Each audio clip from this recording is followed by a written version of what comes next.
ठाण्यामध्ये काल रात्रीपासून अधूनमधून मुसळधार पाऊस कोसळत होता।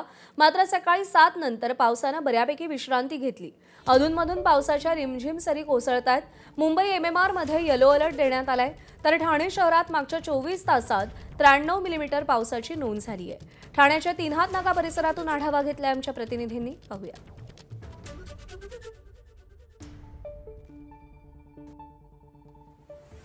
ठाणे जिल्ह्यात काल रात्रीपासून अधूनमधून मुसळधार पाऊस कोसळत होता। मात्र सकाळी 6 ते 7च्या दरम्यान पावसानं बऱ्यापैकी विश्रांती घेतलेली पाहायला मिळते। मात्र सद्यस्थिती आपण बघितलं तर ढगाळ वातावरण आहे आणि येलो अलर्ट हा ठाणे जिल्हा त्यासोबत मुंबई आणि एमएमआर रिजनला देण्यात आलेला आहे। त्यामुळे अधूनमधून मध्यम स्वरूपाच्या पावसाच्या सरी कोसळण्याची शक्यता आहे।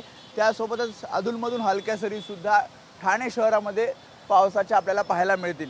आज आठवड्याचा पहिला दिवस आहे, अनेक जण कामाला निघालेले आहेत। त्यामुळे माजीवाड्यापासून ते आनंदनगर टोल नाक्यादरम्यान आपल्याला स्लो मूव्हिंग ट्रॅफिक पाहायला मिळते, कारण पीक आवर आहे आणि पीक आवरची दृश्य आपण या तीनहात नाक्या समोरची आपण बघतोय। ज्या प्रकारे आपण बघितलं हवामान विभागाने येलो अलर्ट दिलेला असल्याने आणि काल रात्रीपासून मुसळधार ज्या प्रकारे पाऊस अधूनमधून पडत होता त्यामुळे काही सखल भागामध्ये पाणी साचलं होतं। मात्र सकाळी पूर्णपणे पाण्याचा निचरा झाला आहे, त्यामुळे रस्ते वाहतूक पूर्ववत आहे, त्यासोबतच रेल्वे वाहतूक सुद्धा पूर्ववत असल्याचं आपल्याला पाहायला मिळते। याशिवाय आपण जर आकडेवारी बघितली तर 93 मिलीमीटर पावसाची नोंद मागील 24 तासात ठाणे शहरामध्ये झालेली आहे आणि अजूनही ढगाळ वातावरण असल्यामुळे अधूनमधून पावसाचा जोर सुद्धा आपल्याला आज दिवसभर ठाणे शहरात पाहायला मिळेल। कॅमेरामॅन विनय राजभर सह मी वेदांत नाईक, एबीपी माझा, ठाणे।